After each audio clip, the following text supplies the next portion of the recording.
जी madam. हाँ रघु, कल की मीटिंग फिक्स है ना? वो बाहर गांव के टूरिस्ट के साथ ना मैडम, वो तो फिक्स है, कल सुबह 11 बजे। ये मीटिंग इस गांव के विकास के लिए बहुत जरूरी है।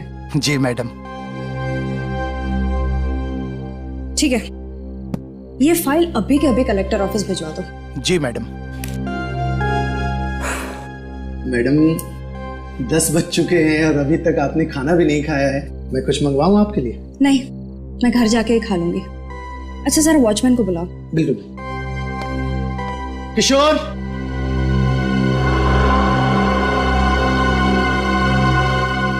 किशोर, किशोर। लगता है सो गया फिर मैंगो, मैं उसे लेके आता हूँ।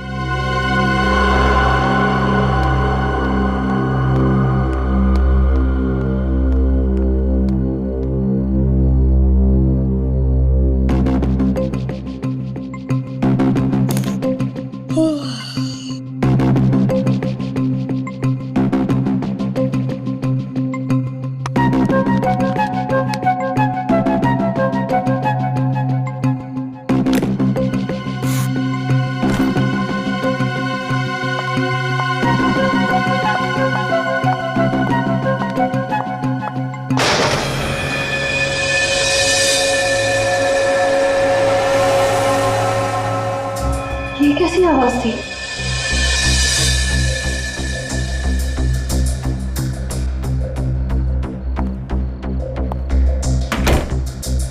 लगता है मेरे ही कान बज रहे हैं। ये लाइट कैसे चली गई? किशोर! रघु! किशोर! रघु! किशोर!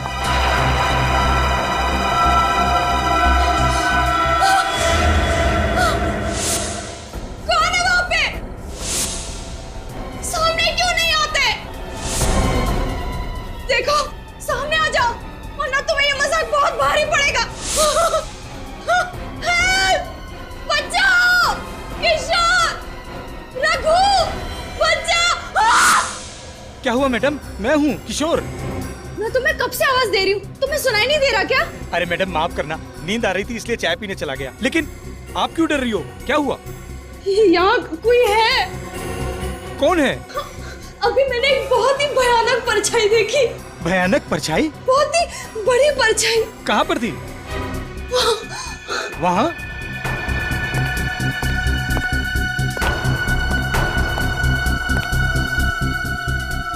यहाँ तो कोई भी परछाई नहीं है। लगता है आपको वहम हुआ है। मैं तुम्हारी बॉस हूँ, मुझे मत सिखाओ वहम क्या और सच क्या है। जाओ जाके ठीक से चेक करो। देखता हूँ।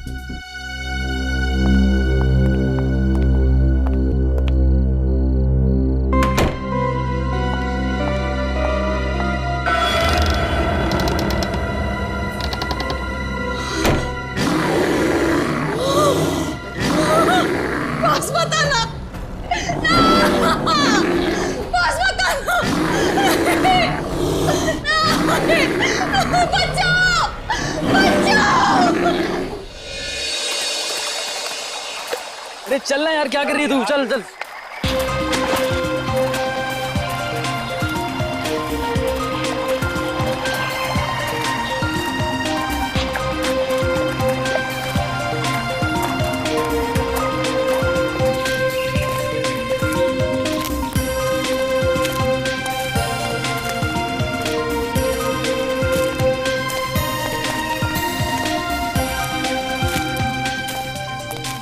अरे यार, बचपन से मेरी इच्छा थी कि मैं ऐसी किसी जगह पे आके ट्रेकिंग करूं।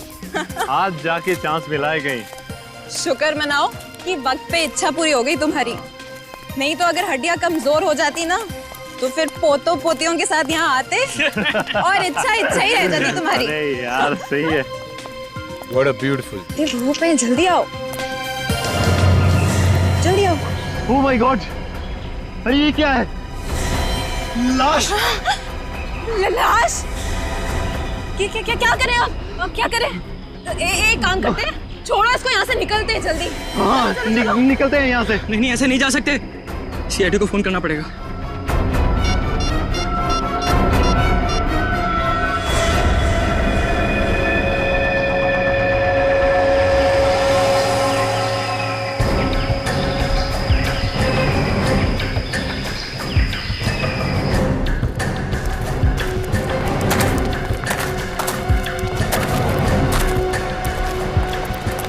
अरे थोड़ा पीछे हो जाइए, आइए और थोड़ा पीछे हो जाइए। ये सीट तो पूरी तरह कुचल दिया गया है। पलटा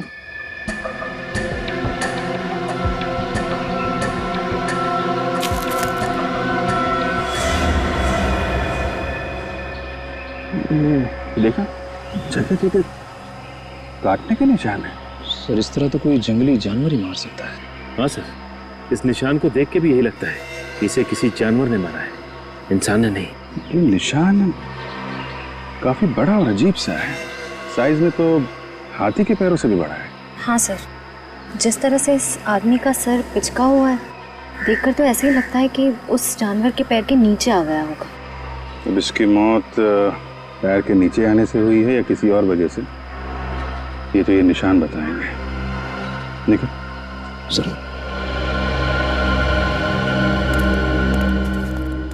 तो आप लोग यहाँ पे ट्रैकिंग करने आए थे? Yes sir. सर आए तो हम ट्रैकिंग के लिए ही थे, पर सर अगर हमें पहले से पता होता कि यहाँ पर कोई लाश मिलेगी तो हम भूल कर भी यहाँ नहीं आते सर। हाँ, और हमारा तो कल रात में ट्रैकिंग का प्लान था, मगर क्या? हमारे लिए तो जगह बिल्कुल ही अनजान है। रात के अंधेरे में अजीब अजीब सी आवाज सुनाई देने लगी और हमारी हिम्मत टूट गई। और सर हमने तो पूरी रात गाड़ी में ही गुजारी। हाँ, और हम पूरी रात गाड़ी से नीचे भी नहीं उतरे। सर वो निशान तो मैंने उठा लिया, लेकिन उसके अलावा एक निशान और मिला है सर। ये देखिए।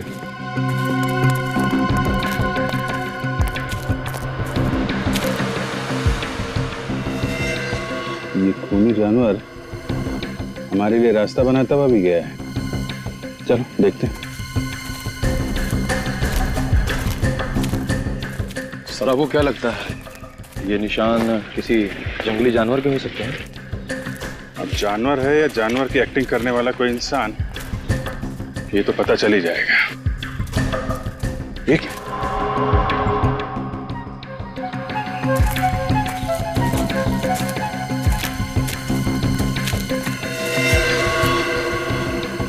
दोनों पैरों के निशान। यहाँ पे खड़ा हुआ था क्या? यहाँ आसपास चेक करो जरा।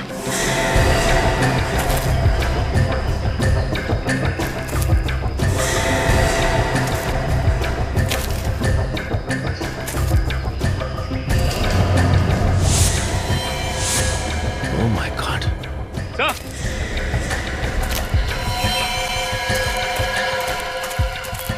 हाँ सचिन। सर एक और आदमी की लाश। माय गॉड, इसका भी सर कुचल लिया गया है। जरा बॉडी पलटो।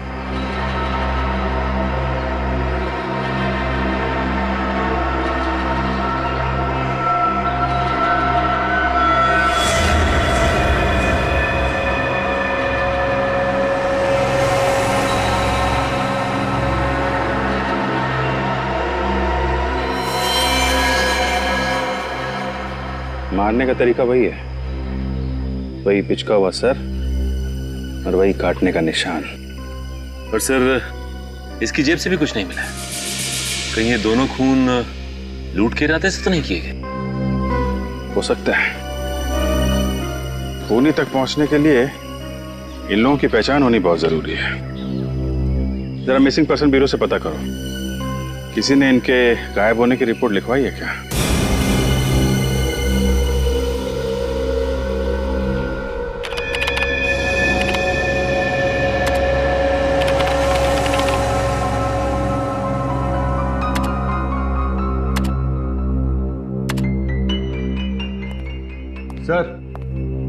सर पूरे 350 जानवरों के पैरों के निशान चेक कर चुका हूं, लेकिन जो निशान हमें लाश के पास मिले हैं वो किसी भी जानवर के नहीं।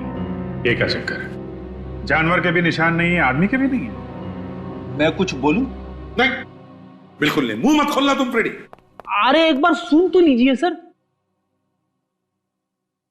एक ही बात, मगर अगर तुम्हारे मुंह से आत्मा शब्द निकला ना तो मुझसे बुरा कोई नहीं होगा, याद रखना। वाइफ की कसम आत्मा का नाम नहीं लूंगा, क्योंकि आत्मा के पैरों के निशान तो होते ही नहीं है। बताओ जल्दी। ये पैरों के निशान के साइज देखकर तो ऐसा ही लग रहा है कि ये पैर किसी राक्षस या दानव के होंगे। आत्मा का नाम नहीं ले रहा हूं सर। आत्मा और दानव में उतना ही फर्क होता है जितना गन और राइफल में होता है। हो गया, बस बंद करो अपनी कहानियों की दुकान, समझे? सर उन दोनों मरने वालों के बारे में पता चल गया है। कौन है वो दोनों? सर पहली लाश अरुण की है जो विद्यानगर में रहता था। दूसरी लाश महेश की है जो वैशाली नगर में रहता था। विद्यानगर और वैशाली नगर, ये दोनों तो शहरी लोग थे सर। तो फिर रेवागढ़ जैसे गांव में क्या करने पहुंच गए होंगे? ये तो अरुण और महेश के घर वाले ही बता सकते हैं।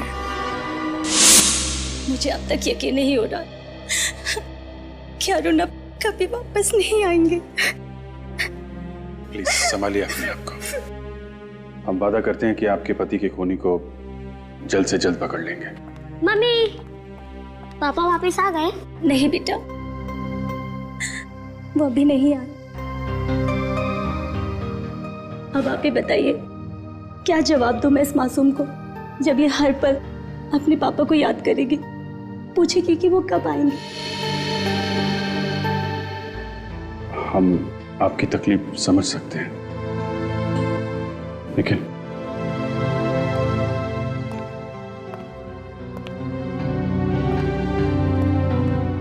आपको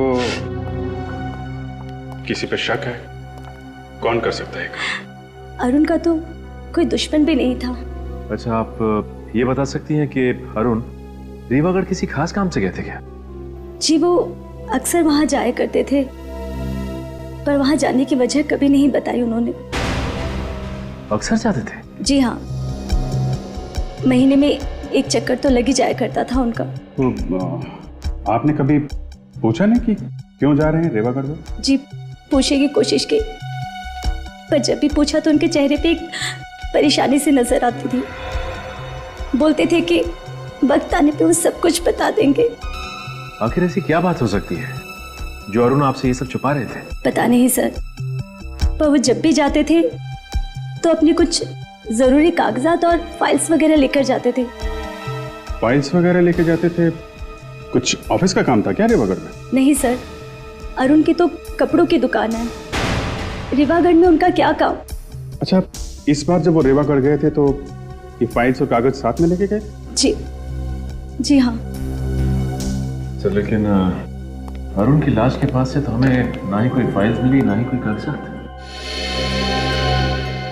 कहीं वो खूनी तो नहीं ले गया वो सारी फाइल्स और कागज? सर, महेश के घर वालों को भी नहीं पता कि वो रीवागढ़ क्यों गया। कोई तो खास वजह थी भी नहीं जो ये दोनों वहां पहुंच गए। कोई तो है वहां पर जिसने इन दोनों की मौत की कहानी लिख कर रखी थी। बड़ी जल्दी आ गए आप लोग। सालुंखे, तूने 11 बजे बुलाया, हम लोग 11 बजे पहुंच गए। लगता है सालुंखे साहब का होमवर्क अभी तक कंप्लीट नहीं हुआ है, उन्हें थोड़ा टाइम चाहिए। सालुखे हमेशा वक्त से 1 मिनट आगे चलता है फ्रेडी। वो तो बॉस, मुझे लगा कि केस इतना पेचीदा है कि शायद आप लोगों को इस बार थोड़ा ज्यादा वक्त लगे। देख सालुंखे, फिलहाल तो हमें सिर्फ इतना ही पता है कि इन दोनों के सिर बहुत ही बुरी तरह से कुचले गए हैं। अब इसके आगे क्या है ये तू बताएगा। बॉस, मौत तो इनकी सर फटने की वजह से ही हुई है, दोनों की। किसी ने इतना जबरदस्त वार किया इनके सर पर कि सर का तो। हाँ सालुंखे, पता है। इसका एक ही मतलब है कि ये काम किसी जानवर का नहीं, इंसान का है, क्योंकि जानवर पत्थर उठाकर पटकेगा नहीं, ये काम इंसान ही कर सकता है। हाँ बॉस, लेकिन अगर ये किसी इंसान ने किया है तो फिर इनके हाथों पर ये काटने के और ये खरोंचों के निशान कैसे?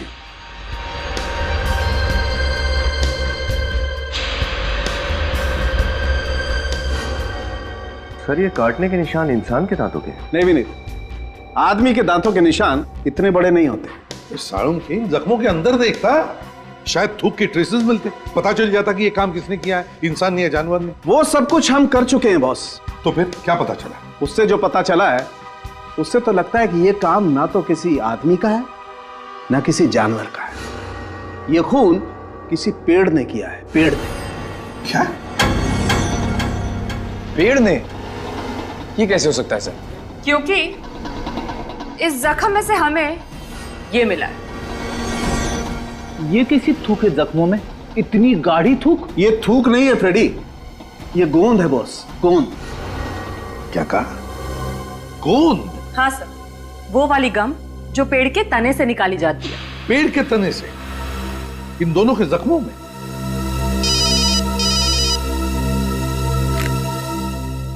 एसीपी प्रद्युमन, क्या कहा? ठीक है, एक और लाश रीवागढ़ में।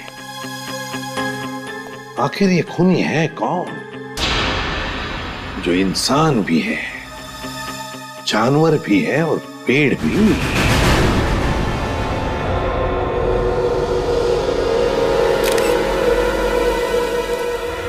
ये बताइए, आपको पता कब चला यहाँ पे लाश पड़ी हुई?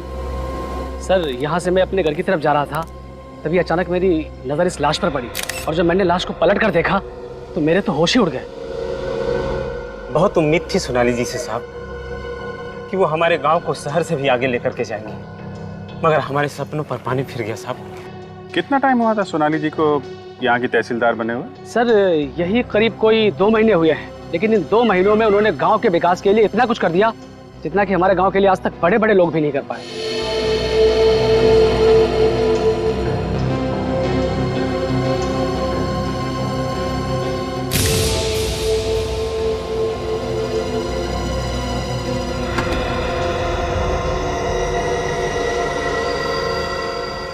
जब आप लोगों ने इस लाश को देखा तो आसपास कोई और भी था क्या? नहीं। सोच के बताओ, किसी को दूर देखा हो भागते हुए? नहीं सर, सच कह रहा हूँ, किसी को नहीं देखा सर। ठीक है, खून करने का तरीका तो बिल्कुल वही है जैसे अरुण को मारा था और महेश को मारा था। और एक बात समझ में नहीं आ रही कि 3 अलग अलग लोग एक दूसरे को जानते भी नहीं थे। एक कपड़ों का व्यापारी, दूसरा चार्टर्ड अकाउंटेंट और ये गांव की तहसीलदार। हाँ सर, ये बात तो है। अगर ये खूनी कोई सीरियल किलर होता तो मरने वालों में कोई ना कोई समानता, कोई ना कोई कनेक्शन जरूर होता। कनेक्शन तो बस एक ही नजर आ रहा है, तीनों की मौत यहीं इस गांव में हुई है, रेवागढ़ गांव में। कहाँ है मेरी बच्ची सोनाली? क्या हुआ मेरी बच्ची को? क्या हुआ मेरी फूल सी बच्ची को? अपने आप को संभालिए। सोनाली, देख बेटी, तेरी माँ आई है, आगे खोल। देखिए, आप उन्हें हाथ नहीं लगा सकते। कैसे कह रही हो? मेरी बच्ची है, तुम कह रही हो मैं उसे हाथ नहीं लगा सकती? छोड़ी सी। आंटी जी, आंटी जी। अरे अर्चना बहन, आंखें खोलो, क्या हुआ आपको? अर्चना बहन, अर्चना बहन। लगता है सदमे की वजह से बेहोश हो गई। पूर्वी, इनको हॉस्पिटल लेके जाओ जल्दी।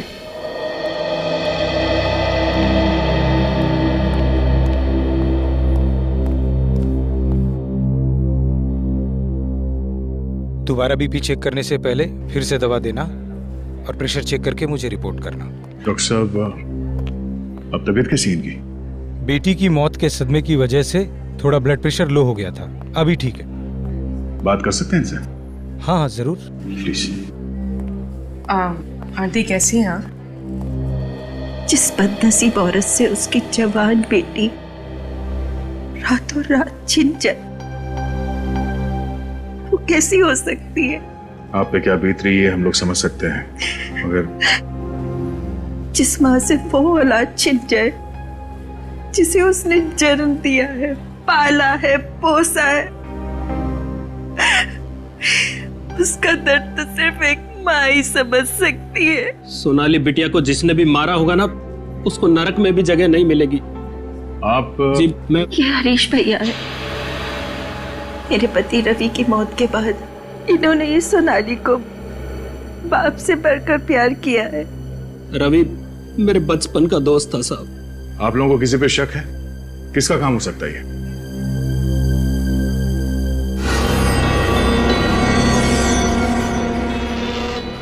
घबराओ मत बहन, खुल के बोलो। जब सीआईडी खुद यहाँ है तो डरने की क्या जरूरत है?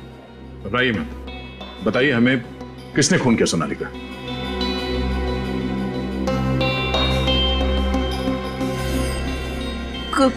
गौरव। गौरव? गौरव कौन है? सोनाली का दोस्त। बहुत जल्द दोनों शादी करने वाले थे, ये गौरव और सोनाली एक दूसरे से प्यार करते थे? प्यार तो सोनाली करती थी, गौरव को प्यार था तो सिर्फ और सिर्फ सोनाली के पैसों से। जब भी मैं पैसे बनता तभी तुम्हारे पास पैसे क्यों नहीं होते यार? कहाँ तुम चिल्लाओ मत, मुझे तुम्हें हर महीने पैसे देने, मुझे माँ को भी पैसे देने, मैं इतने पैसे कहाँ से लाऊं? ये पहली बार दे रही हो क्या यार? तुम तुम्हारे माँ के लिए तुम्हारे पैसे सबके पास हो, मेरे लिए पैसे नहीं है तुम्हारे पास। मुझे नहीं बात करनी है तुमसे। अगर तुम्हें पैसे नहीं देने मत तो मैंने नाटक नहीं करो मेरे सामने। गौरव प्लीज। तो गौरव सोनाली को पैसों के लिए परेशान करता था। गौरव से ज्यादा लालची इंसान मैंने आज तक नहीं देखा। पैसा पैसा पैसा, मेरी फूल सी बच्ची की जिंदगी में उसने कांटे ही कांटे भर दिए। सोनाली का खूनी वही है। तो आपने सोनाली से कहा नहीं कि वो गौरव को छोड़ दे? कई बार कहा, लेकिन कहते हैं ना कि प्यार अंधा होता है, इसलिए मोहब्बत के आगे माँ बाप दुश्मन लगने लगे। गौरव के अत्याचार बेचारी चुपचाप सहती रही। ये गौरव रहता कहाँ है? यही गांव में किसी घर में पीछे पीछे आ गया सोनाली के।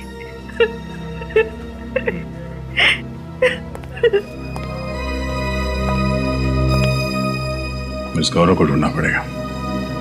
चलो।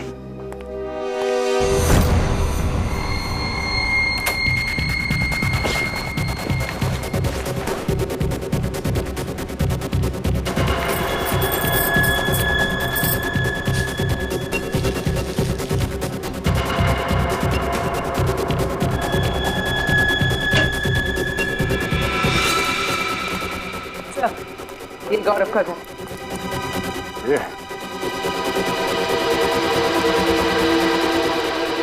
वैसे सुनो, ये गौरव है अंदर? मैं भी जल्दी में बात में मिलूंगा। अरे सुनो तो जरा, एड्रेस तो बता दिया। कौन सा एड्रेस? सीआईडी ब्यूरो का एड्रेस।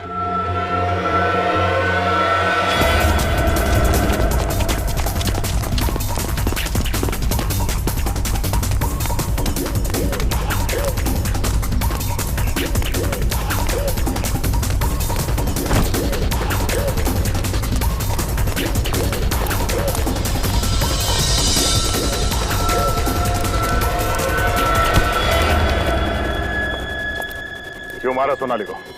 देखिए सर, मैंने किसी को नहीं मारा। तुम उससे पैसों के लिए परेशान नहीं करते थे? हाँ, पैसे मांगता था, मगर उसके मरने से सबसे बड़ा नुकसान तो मुझे ही हुआ ना। पैसे मिलना बंद हो गए तो फिर मैं क्यों मारूंगा उसको सर? तूने नहीं मारा तो फिर किसने मारा? मुझे नहीं मालूम सर किसने मारा, लेकिन हाँ, वो किसी केस को लेके परेशान रहती थी। कैसा केस? कौन सा केस? शायद कोई जमीन का था। इसके आगे मुझे कुछ नहीं मालूम सर। ठीक है, जब तक इस केस की तहकीकात पूरी नहीं हो जाती, गांव छोड़कर तुम कहीं नहीं जाओगे। विनीत, चल चल। लगता है ये जमीन का केस ही सोनाली की जान का दुश्मन बन गया था। हमें अच्छी तरीके से पता है आप लोग कुछ ना कुछ तो छुपा रहे हैं। सबकी भलाई इसी में है कि चुपचाप सच सच बता दो, वरना उसका चौथा शिकार आप में से भी कोई हो सकता है। सच बताने में तकलीफ नहीं सर, बात सिर्फ इतनी है कि आपको मेरी बातों पर यकीन नहीं होगा सर। क्यों नहीं होगा? है? क्यों नहीं होगा?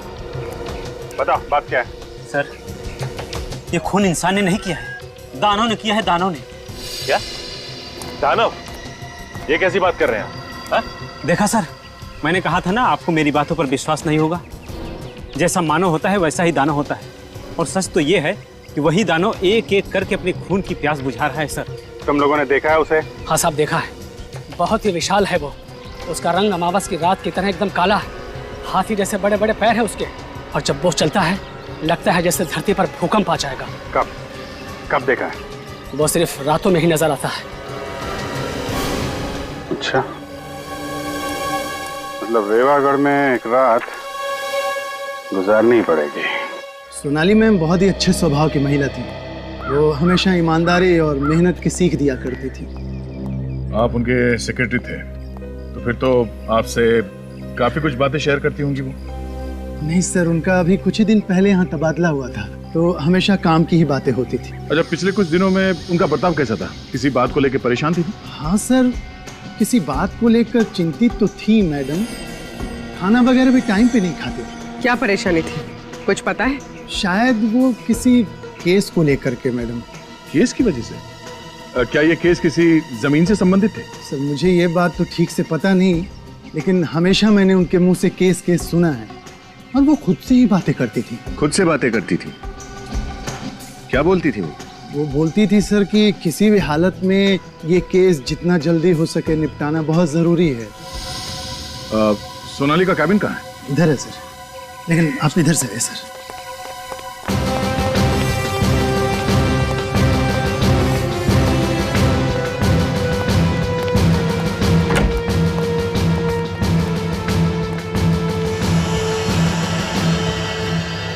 एक एक फाइल, एक एक कागज को अच्छी तरह से देखो। वो कौन सा केस है जो सोनाली को परेशान कर रहा था, उसका जवाब इस ऑफिस में कहीं दबा हुआ है। देखो।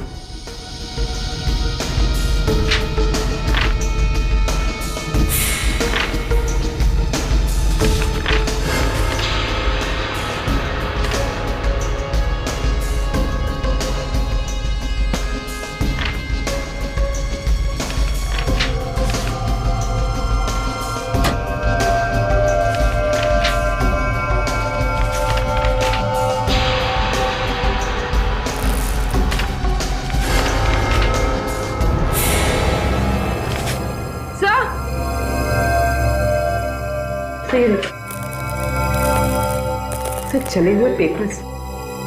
मगर सर कोई कागज जलाकर यहाँ क्यों फेंकेगा? वो शायद इसलिए बनी क्योंकि सोनाली की मौत का राज इन कागजों में दफन था। सर ये देखिए, आधी जली हुई फाइल। यहाँ कुछ छपा हुआ है। सर शायद पहले पेज की स्याही का प्रिंट इस फाइल पे छप गया है। हाँ। रुको, यहाँ। क्या हुआ सर? क्या ये सब? ये फाइल और ये कागज किसने जलाया? सरकारी फाइल जला दी किसी ने? ये किसने किया सर? ये तुम हमसे पूछ रहे? या ऑफिस में तुम रहते हो या हम? हाँ सर, लेकिन मैम। सोनाली के कैबिन में सबसे ज्यादा तुम्हारा ही आना जाना होता था ना? बिल्कुल मैम, लेकिन मैं फाइल क्यों जलाऊंगा? कहीं सोनाली मैम नहीं तो नहीं? वाह, ये अच्छा है। जो मर गया उसी के सर पे इल्जाम डाल दो। क्यों? सर वाकई मुझे पता नहीं कि ये किसका काम है सर। ये फाइल देखो। क्या तुम बता सकते हो फाइल किस चीज की है?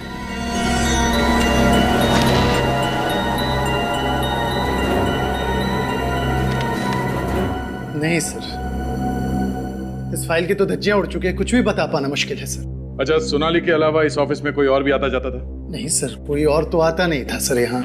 मतलब जरूर किसी ऑफिस वाले का ही हाथ है सोनाली के खून में। ऑफिस वाला? हाँ, बाहर का कोई आदमी तो आसानी से आ नहीं सकता, तो कोई अंदर वाला ही दगाबाज है। मगर कौन सर? वो तो ये फाइल पढ़ने के बाद पता चल जाएगा। डॉक्टर सालों के पता लगा ही लेंगे कि फाइल है किस चीज की।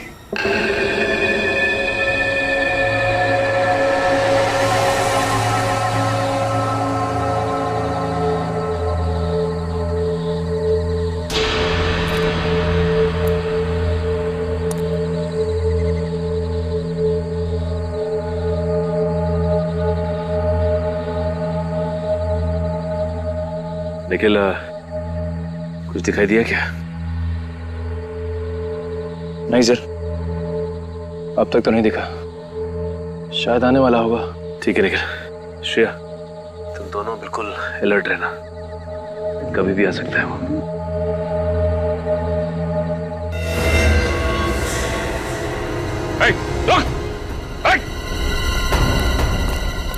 क्या हुआ सर? वो आप यहाँ से भागा है। एक काम करो, तुम दोनों यहाँ से जाओ, मैं यहाँ से जाता हूँ। सर। Come on!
अच्छा सर,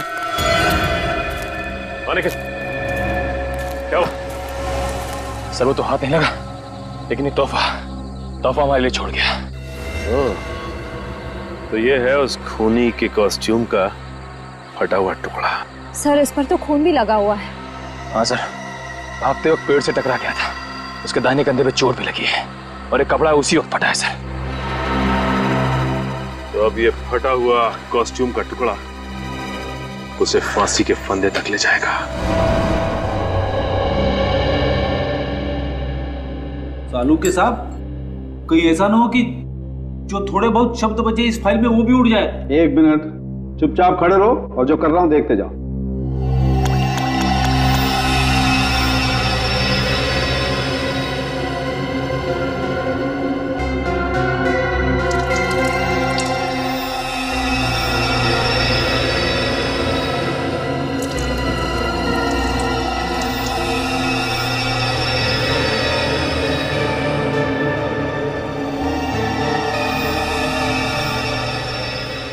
वाह भाई, देखा फ्रेडी, इसे कहते हैं रेत में से सुई ढूंढना। वाह भाई वाह। अभिजीत, इस पर ये जो भी छपा है उल्टा छपा है, देखो। वो शायद इसलिए हुआ होगा कि इस फाइल में जितने भी पेपर्स होंगे उसमें जो सबसे ऊपर पेपर था उसकी स्याही गीली होगी और ये फाइल बंद कर दी गई, तो फाइल के कवर पर उस पेपर का प्रिंट आ गया। किसी चीज की लिस्ट है सर।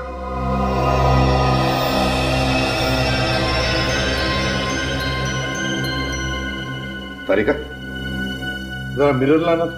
सर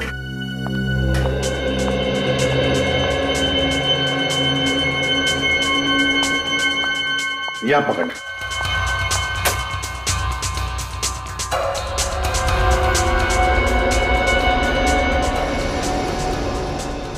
अभिजीत, ये तो लोगों के नाम की लिस्ट है।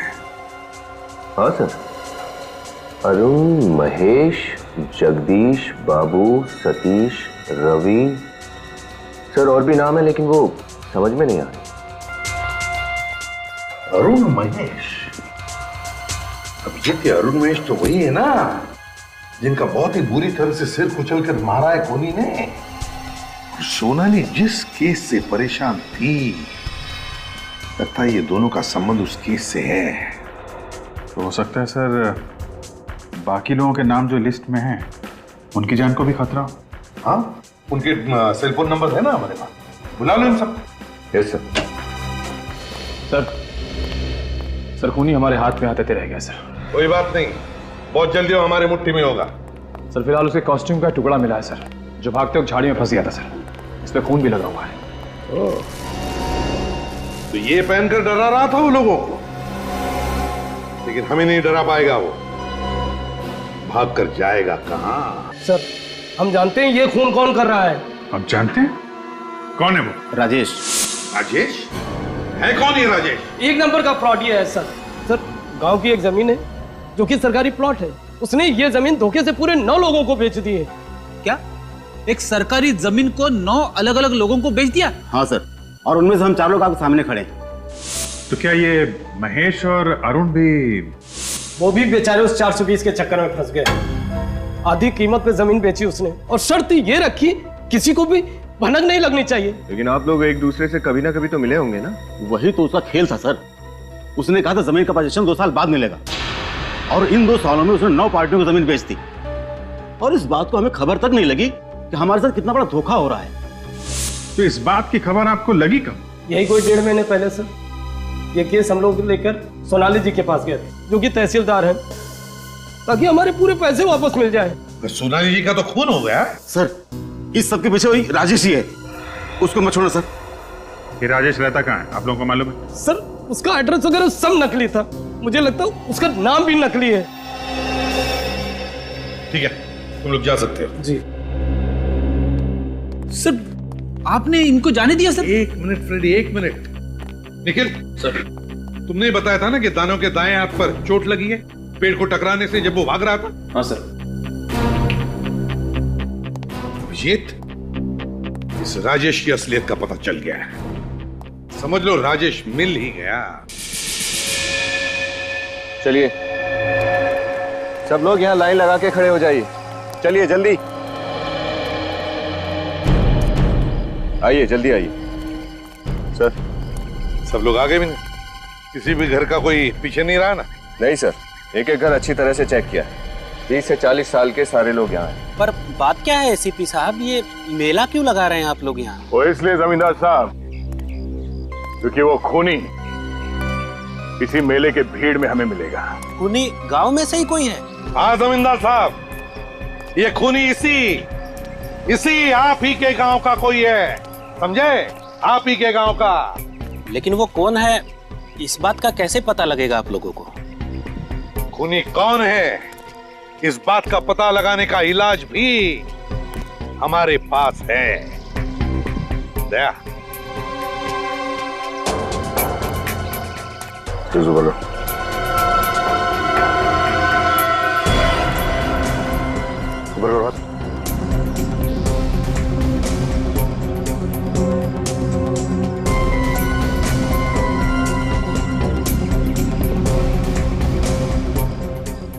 क्या देखते साहब? कुछ नहीं। मैं नहीं दिखाऊंगा सर। क्यों? हाथ के स्लीव्स ऊपर करो।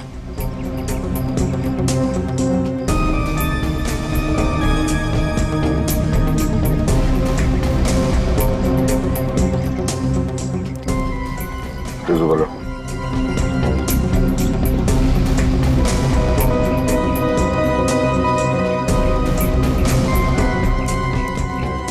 सर इनमें से तो कोई भी नहीं है।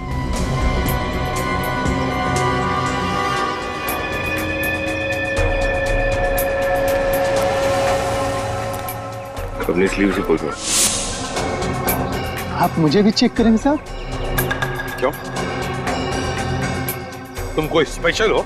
नहीं, मैं तो सोनाली जी का सेक्रेटरी हूँ, तो मेरे हाथ देखने की क्या जरूरत है? तुम्हारा हाथ तो पहले ही चेक करना चाहिए था। रुक। हाँ, लेफ्ट नहीं राइट।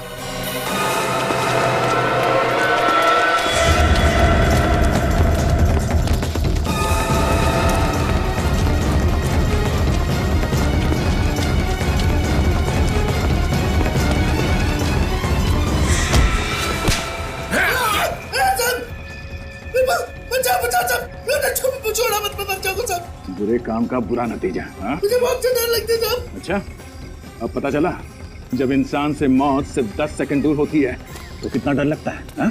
मैंने कुछ खून नहीं किया साहब। मैं उस खूनी का नाम बता दो साहब। खून तूने नहीं किया? नहीं साहब, मैंने खून नहीं किया साहब। असली नचाने वाला तो कोई और था साहब। किशोर सर,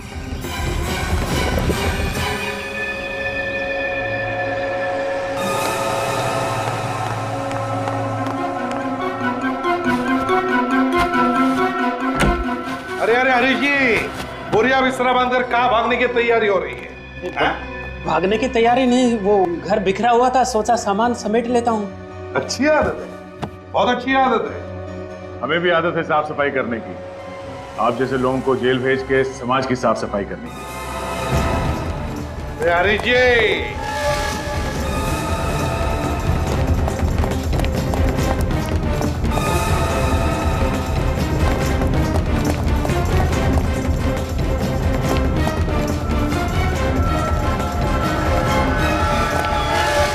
इतनी तेज भागेगा तो अस्पताल जाएगा। देखो मुझे जाने तो मैं गांव की आधी जमीन तुम्हारे नाम कर दूंगा। एक बार जाने तो मुझे बस। जमीन का लालच देता तुझे? शर्म नहीं आई तुझे? अगर तू खुद पकड़ा गया था तो मेरा नाम लेने की क्या जरूरत थी? मुझे डुबा के क्या खुद बच गया तू? तेरी वजह से मैं यहाँ पे खड़ा हूँ। न तू मुझे पैसों का लालच दिखाता और न मैं नकली दानव बनता और न मैं वो सारे खून करता।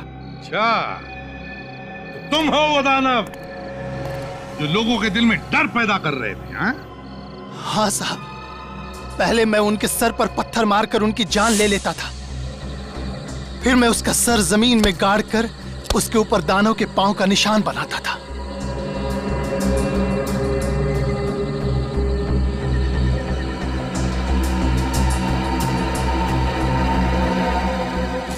फिर उनके जख्म पर पेड़ का गोंद लगाता था ताकि लगे कि यह दानव की थूक है। पर मैं तो सिर्फ मारता था साहब, ये सारा प्लान इसका था, इसने मुझसे कहा था। चुप! अगर ये तुम्हें कुएं में कूदने के लिए कहता तो क्या कूद जाते? जितने भी खून हुए ना, जितने भी, उसके तुम भी जिम्मेदार हो, और तुम भी राजेश। राजेश? हाँ, राजेश उर्फ हरीश।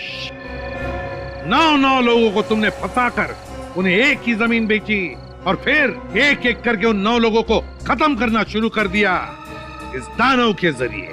तो क्या करता मैं साहब, मेरा भांडा फूटने वाला था। हर दूसरे दिन कोई ना कोई पार्टी आ जाती थी जमीन पे। अब धीरे धीरे लोगों को पता चलने लगा कि मैं बेईमान हूँ और लोग मुझे ढूंढने लगे। तो इसीलिए तुमने दानों की अफवाह फैलाकर खून करवा दिया, हाँ? ताकि बाकी के लोग दानों के डर से वापस आए नहीं। हाँ साहब, सोनाली को भी मैंने ही मरवाया क्योंकि वो इस केस की तहकीकात कर रही थी। ये सब किस लिए किया तुमने? उन पैसों के लिए जो तुमने गलत तरीके से कमाए, गलत तरीके से। उन पैसों की कीमत तुम्हारी जिंदगी से ज्यादा थी या नहीं, इसका जवाब तो तुम्हें जरूर मिलेगा फांसी पर चढ़ने से पहले। For more updates, subscribe to our channel, click the show links and enjoy watching the videos.